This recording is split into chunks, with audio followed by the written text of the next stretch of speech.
All right, I want to explain that there is a system for us to approach airports and to land consistently. In this example, we're using Hotel Mike Papa, runway 24. Let's say we're about 14, 15 nautical miles away. First thing we do is we want to know what the weather's like there. We're going to tune to the weather frequency, 124.82. Yes, there are other ways that we can get the current weather, including ForeFlight, some GPSs. But if we listen to the actual frequency, we will get it as of that moment.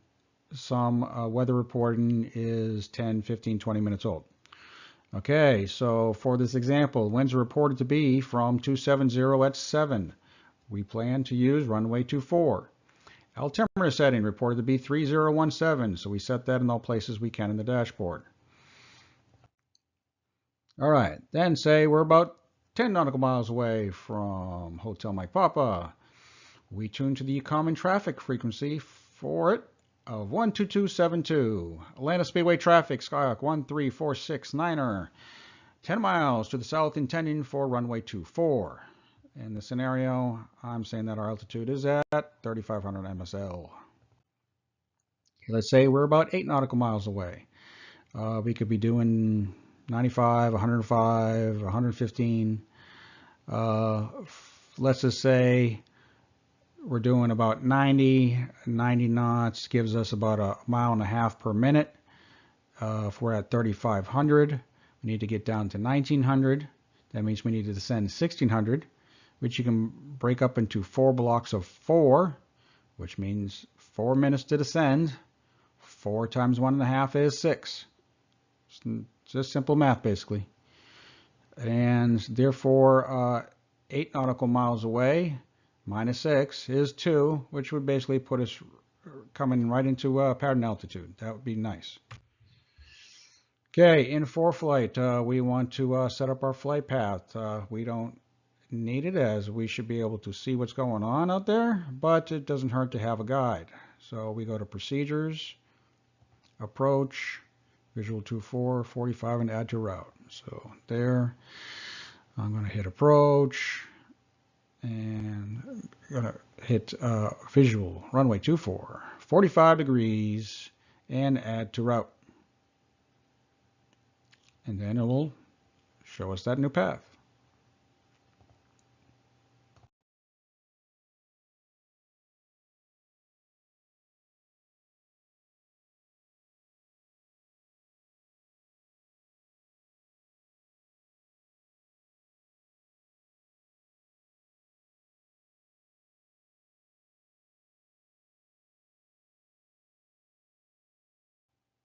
There's a zoom in version.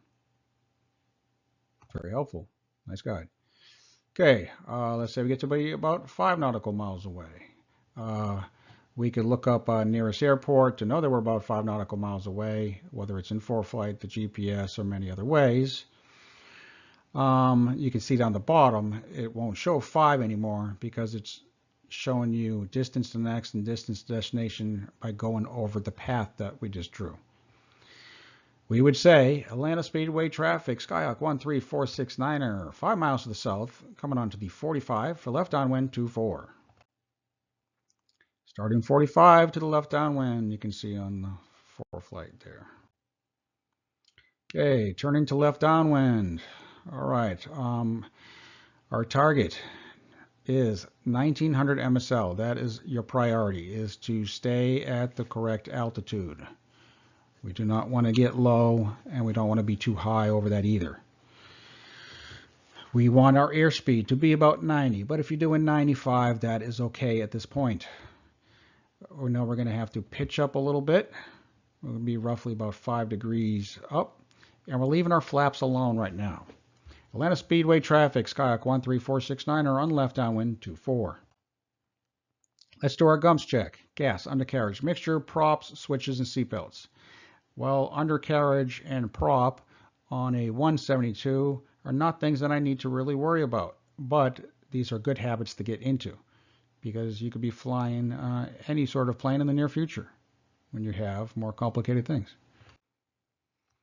Passing the runway numbers, we're bringing the throttle back about 1500 to 1700. Doesn't need to be anything exact. Let's just bring it back and then shoot for an airspeed of 85, which will be roughly -5. And we're bringing in 10 flaps.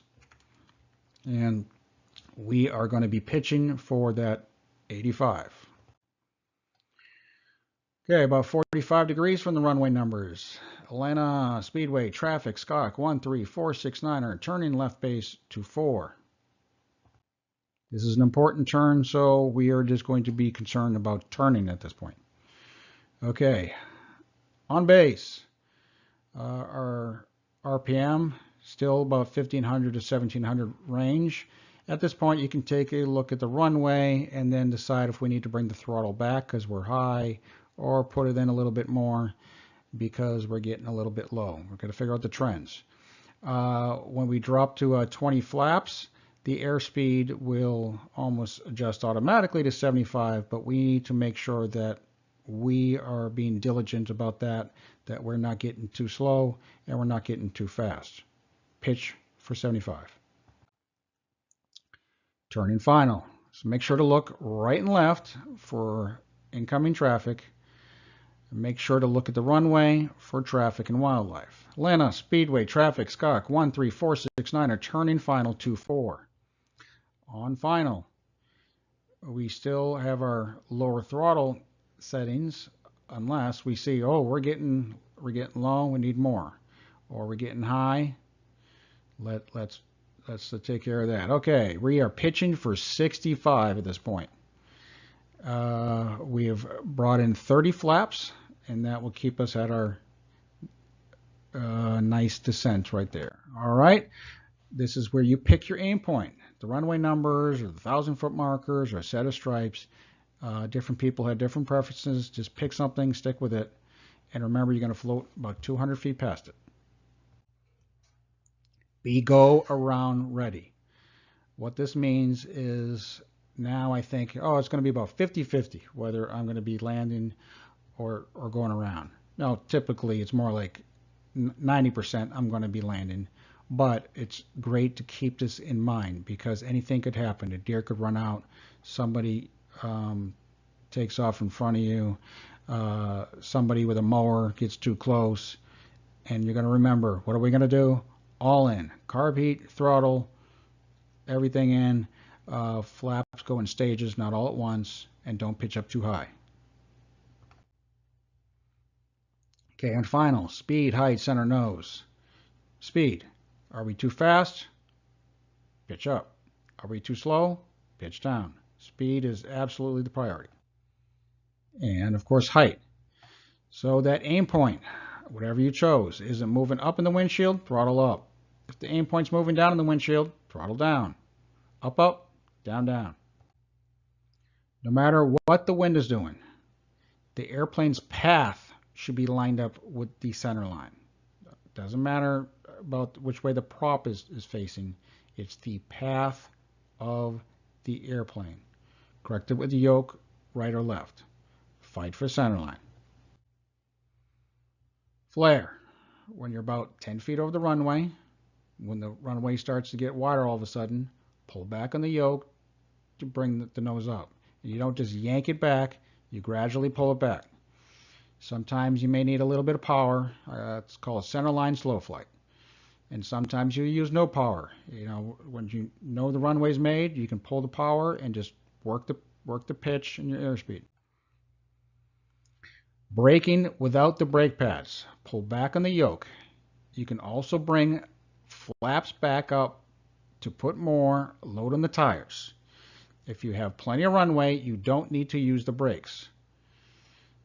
The people behind you should have given you room in the first place. Any questions? Thank you.